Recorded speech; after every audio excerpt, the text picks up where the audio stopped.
Hello, Emily. I am so glad you chose to make a video. I feel like it just gets to know the person better. Like, since we don't get to meet in class or anything, it's really nice that we get to hear voices and kind of connect faces throughout this.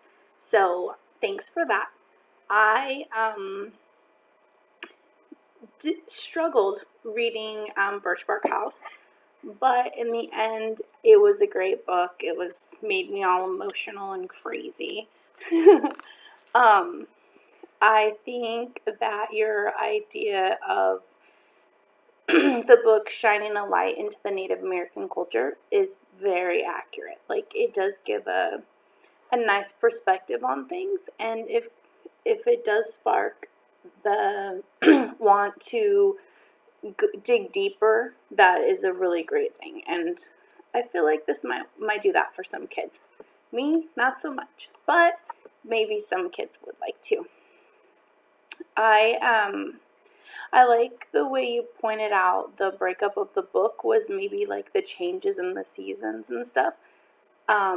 Like, obviously it's the changes in the season, but what happens in life in comparison to the changes in the season. So that was really interesting, and I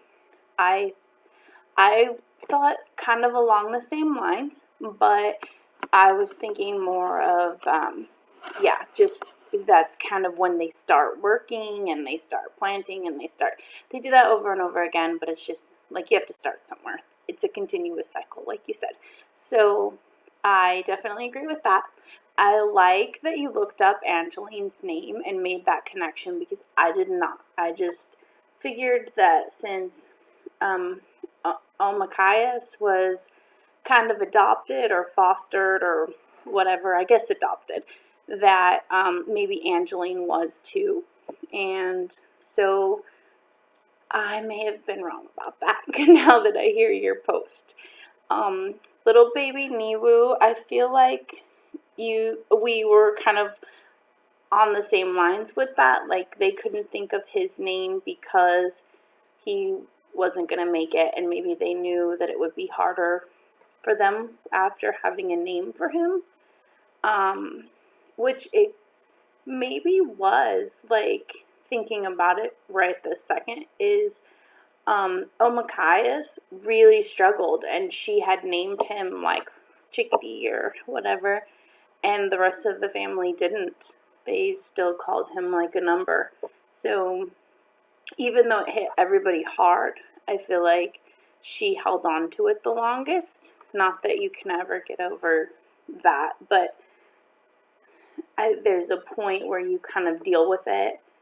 So, I don't know. That's just my thoughts. The Last Stop on Market Street, I ended up reading all the books, even though I only wrote about the nine days till Christmas. The Last Stop on Market Street was really a great book, and I want that grandma to just be my grandma. She was so sweet in answering him and just, encouraging, giving, and all the things that are important. So thank you for your post, and a little side note, your sweater looks super comfy. Have a great week.